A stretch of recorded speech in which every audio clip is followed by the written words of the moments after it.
እኔ እኮ በጣም ግርም የሚለኝ ነገር የውሽሚት አለማፈር ነው። ሰላም ሰላም፣ ውድ የተከበራችሁ የቻናሌ ተከታታዮች እንዴት ናቸው? የኔ ውዶች፣ የኔ ወርቆች፣ እንግዲህ ዛሬ በድጋሚ እንግዲህ ውሽማውንና ውሽሚትን ይዤላችሁ መጥቻለሁ። እኔ እኮ እንዴት እንደሚያደርጋት ደግሞ እኮ ትሽኮረመማለች እና እንደዚህ መርፌና ክር ሆናችሁ ትመጣላችሁ። ሁሉ ካሜራ ባይኖር ስራሱ አንቺ አታፍሪም?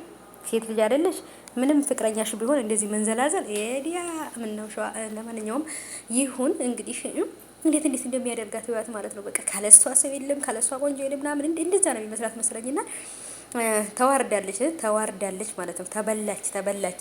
ምን ጊዜም ከሰው እንትን ላይ የተንጠለጠለ ሰው መጨረሻው አያምርም ማለት ነው። ደግሞ ሰው ሲደነግጥ ሰው ነው እንደሚያቅፈው እንደውም ይሮጣል እንጂ ማለት ነው። ሰው ሲደነግጥ በቃ አብርሃም ነው ያቀፈችውና ኦ ማይ ጋድ ትላላችሁ ማለት ነው። ስትሞላቀቁ ተሞላቀቀችብን እኮ ማለት ነው ውዶቼ። እና ብቻ ግን ምንም ያህል ብትንጠባረሪና የትም ያህል ብትሮጪ ሩታን እንደማትበልጭ ግን እወቂ ማለት ነው። ምክንያቱም ሩታ እኮ እንዲህ ሲያዩት ራሱ እኮ በቃ አማላይ እኮ ናት ማለት ነው። ምንም ወይ አታምሪ ወይ አታፍሪ ያለ ያገሬ ሰው። እና ደግሞ በኮሜንት አትሳደቢ ምናምን እያላችሁ ኮሜንት የምታስቀምጡ ሰዎች እኔ እኮ አልሳደብም። እኔ እኮ በስማቸው ነው የምጠራቸው እንጂ እኮ አልሰድባቸውም። እናንተ ስድብ መስሏቸው ነው እንጂ በስማቸው ነው የምጠራቸው እኮ። እንዴ በስም መጥራትም አይቻልም እንዴ?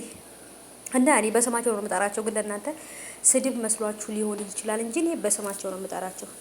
ሰምታችኋል። ውሽሚትና ውሽማው በጣም ጠገቡ።